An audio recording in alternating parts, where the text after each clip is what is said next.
मैं भाषण के पहले आपको एक चीज़ का ध्यान आकर्षित करना चाहता हूँ कि ये जो वॉच है यहाँ पे 4:30 बजे और यहाँ पे 12:30 बजे हुए, तो इसके लिए आप वॉच चेंज करने के लिए रिपेयर करने के लिए instruction. Please come to the bill. Yes अध्यक्ष महोदय, धन्यवाद। आपने मुझे संविधान अनुसूचित जनजातियों आदेश 4 संशोधन विधेयक 2022 पर बोलने का और मेरी पार्टी बाला साहब की शिवसेना की तरफ से पक्ष रखने का मौका दिया।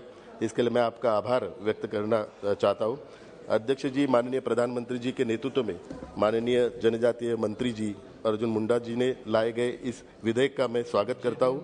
इस विधेयक के माध्यम से कर्नाटक जनता को न्याय दिलाने का काम आदरणीय मंत्री जी कर रहे हैं, जो स्वागत योग्य है।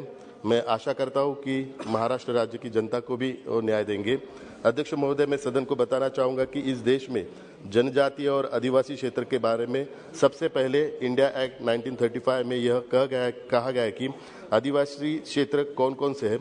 हमारा देश जब आज़ाद हुआ और उस समय ठक्कर बापा की अध्यक्षता में कमेटी बनी और उस कमेटी के माध्यम से सारे सुझावों को ध्यान में रखते हुए संविधान सभा ने संविधान में ऐसे कई प्रावधानों को जोड़ते हुए संविधान में ऐसी जातियों के बारे में चर्चा की गई, लेकिन इसके बावजूद ऐसी कई समस्या हमारे सामने उभरती रही है।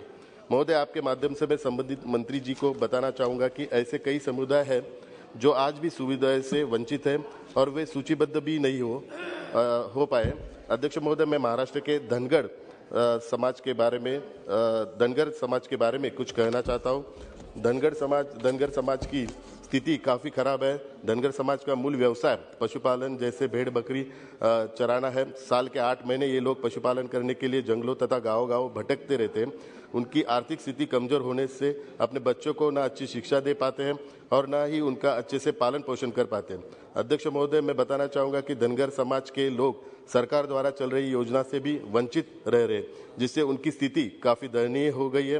अध्यक्ष महोदय, मैं संबंधित मंत्री जी को बताना चाहता हूं कि 70 वर्षों से धनगर समाज के आरक्षण का प्रश्न महाराष्ट्र में प्रलंबित है और भारतीय संविधान के अनुसार अनुसूचित जनजाति की सूची में 36 नंबर पर धनगढ़ का उल्लेख है। हिंदी भाषा के उच्चारण शास्त्र के अनुसार धनगर और धनगढ़ एक ही शब्द है। महाराष्ट्र में धनगढ़ नाम की कोई जनजाति नहीं है। महाराष्ट्र शासन के राजपत्रों में और भारत सरकार के कई पत्रों में धनगर शब्द का स्पष्ट उल्लेख है, फिर भी धनगर समाज को आरक्षण से वंचित किया जा रहा है। महाराष्ट्र में धनगर समाज की संख्या लगभग 11% से ज्यादा है और 1967 में महाराष्ट्र राज्य के सरकार के निर्णय के अनुसार धनगर जाति को महाराष्ट्र के अन्य पिछड़े वर्ग में सम्मिलित किया गया था। वर्तमान में धनगर महाराष्ट्र राज्य के एक प्रमुख जाति है और ये महाराष्ट्र की धनगर और इसी तरह की जनजातियों के लिए 35% आरक्षण दिया गया है।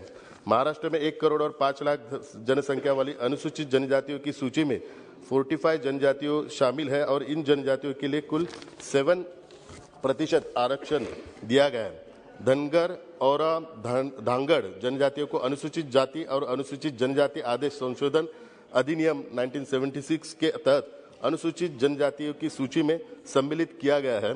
संविधान के अनुच्छेद 342(1) के तहत किसी जाति को अनुसूचित जनजाति की सूची में शामिल करने या बाहर करने का अधिकार सिर्फ और सिर्फ संसद को दिया गया है। इसलिए मैं सरकार को आग्रह करता हूं कि धनगर समुदाय को अनुसूचित जनजाति में शामिल करे और उन्हें सामाजिक आर्थिक आरक्षण दे।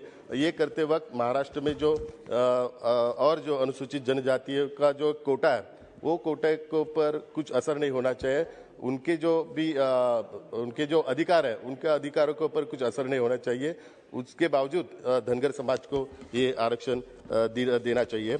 अध्यक्ष महोदय, मैं आपके माध्यम से महाराष्ट्र राज्य में मराठा समाज के आरक्षण के संबंध में संबंधित मंत्री जी का भी ध्यान आकर्षित करना चाहूंगा। अध्यक्ष महोदय, महाराष्ट्र राज्य में मराठा समाज के आरक्षण की मांग काफी सालों से